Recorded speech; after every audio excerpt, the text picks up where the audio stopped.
Here's Lynch down around the goal line. He's going to loft one deep left side here. And this is going to be intercepted. A great read, and it's picked off. And they'll set up shop in enemy territory at the 45-yard line. Now the attention turns back to the Rams offense as they get ready for their first possession of the second half. And they've got to be a little bit frustrated about that last drive, missed field goal. Always hurts a team because, you've put something out there, you've given yourself a chance, you're in range, and the ball doesn't go through the post. But it's not something to panic about, I don't believe. Just keep playing and keep going.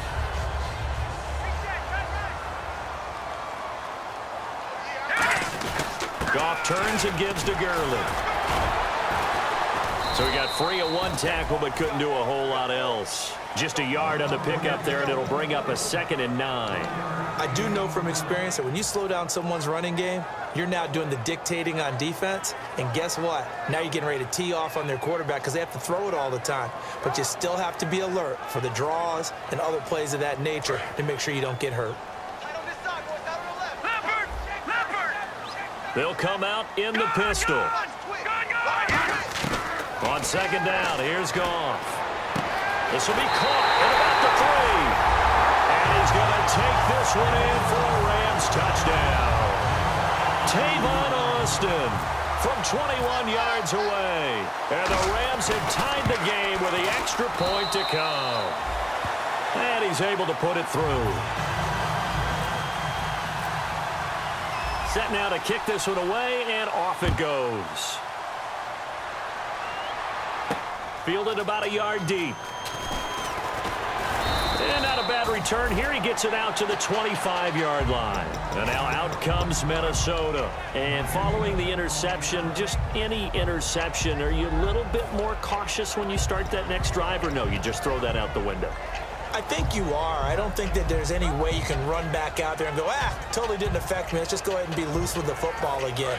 You're going to take care of it, but you have to be careful about being too cautious because now you can't run any offense at all. Still want to attack. We'll see how they attack him here. Quick hitter here. It's complete. A gain of 6 there on first. When you see zone defense and you know you've got a drag route on as your primary call, you've got to be really careful as a passer about how far you let your guy go because he might wander into some tough coverage.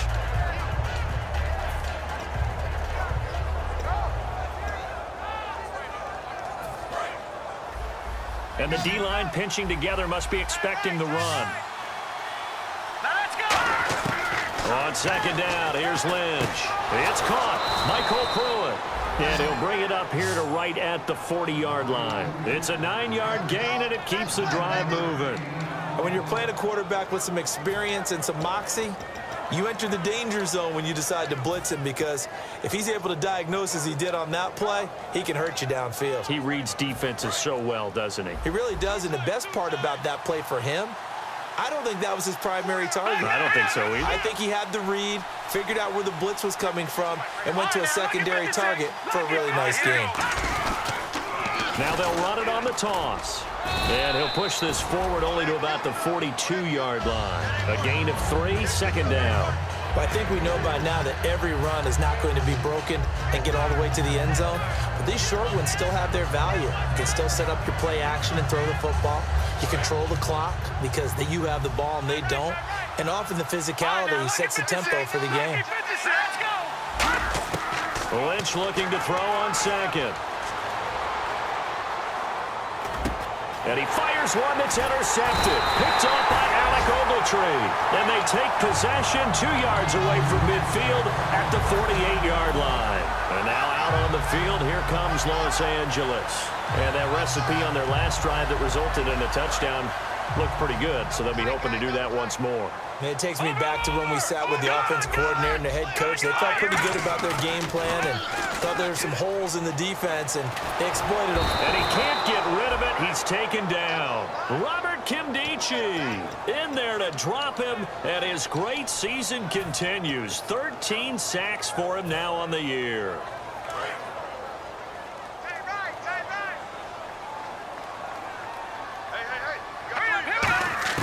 Here's Goff now on 2nd down. He'll throw underneath for Gurley. And he'll take it down shy of the 45 at the 46. A good pickup there, 13 yards as they get closer for third down.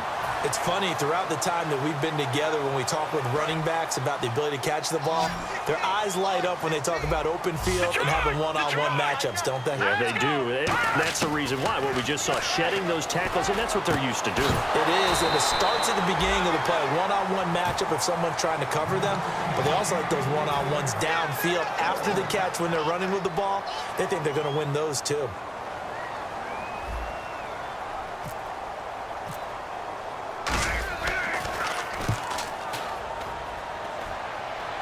This one angles out of bounds in a good spot in the coffin corner. And they're going to mark this out of the 5-yard line. And the Vikings now heading onto the field. And following the interception, we'll see what they can put together on this drive.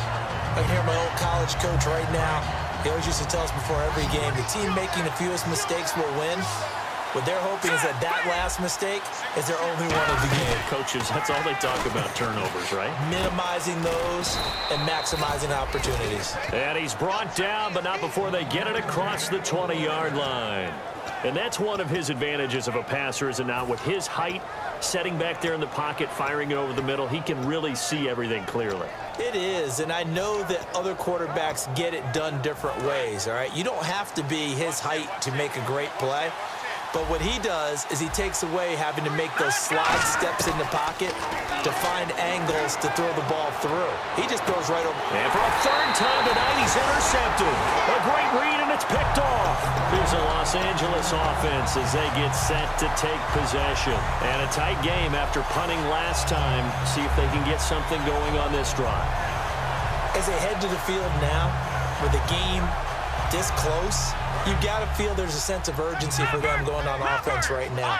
But they have to do it without letting panic creep in and affect their play. They'll try and start the drive with Gurley.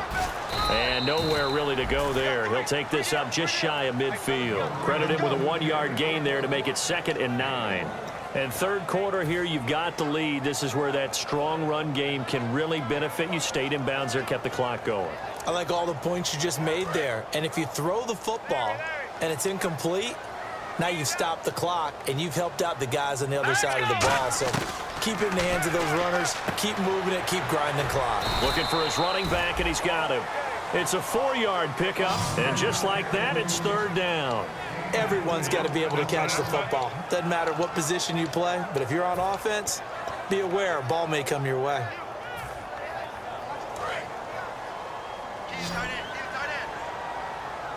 Third and 5, so they bring in an extra defensive back. Expecting pass. Gone.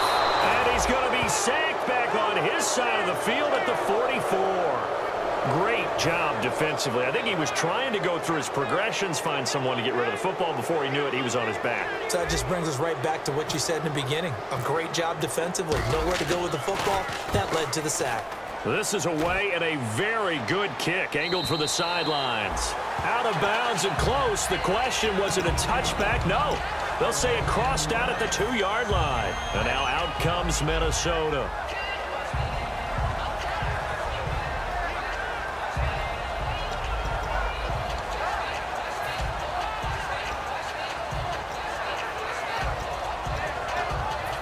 Very tough spot here for the offense to start. And on the outside, they're playing press coverage.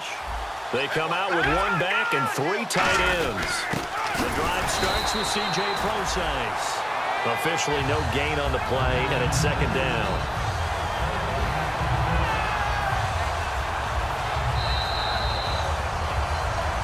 Back now in Los Angeles.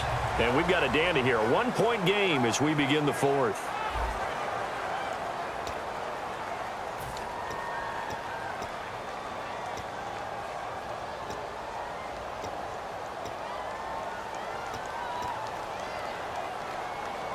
Offense still needing 10 yards. 2nd down. Here we go now. Green. Now Lynch back into his... Oh, and this is going to wind up a safety.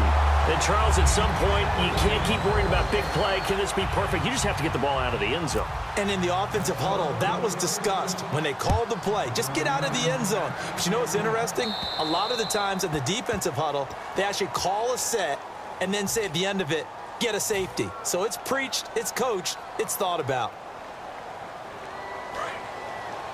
Over! All right, now, lucky 56. Lucky 56. Detroit! Watching now, Barney. Hurry up. Now Goff will hand this one to Gurley. And he'll be limited to a short gain up to about the 34-yard line. 3 yards on the pickup there, and it'll be second down. And in this situation with a lead fourth quarter, they're liking keeping the ball on the ground, I'm sure. That's just smart football, but you know the defense has to know it as well. They've got to stop them here. So now we're going to see that loading the box in a big way. 6, 7, 8, 9, whatever it's going to take, puts a little bit more pressure on your big offensive line.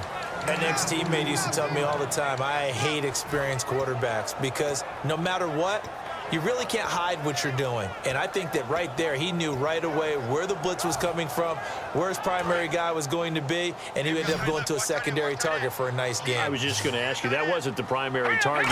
He's so good at that, isn't he? I think he knew right away that he wasn't going to get to his primary guy. I think he read that as soon as he got to the line of scrimmage, knew where the pressure was going to come from, and said, I know how to beat that, and that's what he did.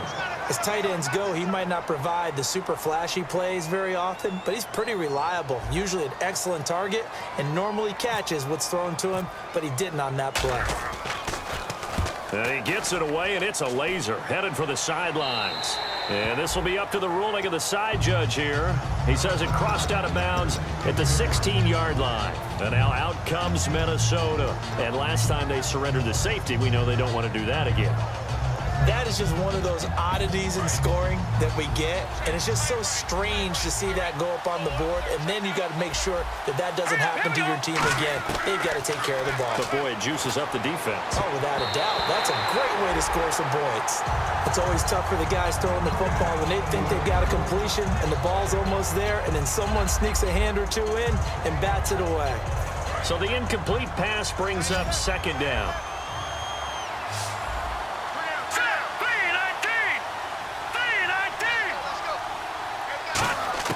Again on 2nd and 10, it's Lynch. And it's incomplete. Everything about that play tells you about today's NFL offenses and what they're asking out of running backs. You can't just be a guy who can run the football. You have to be able to catch it as well, and he didn't get that done on that play. So a second down incompletion now brings up third down. On third down, Lynch. A hit as he throws there, incomplete. Well, that plays a statistic that's going to go on the defensive team's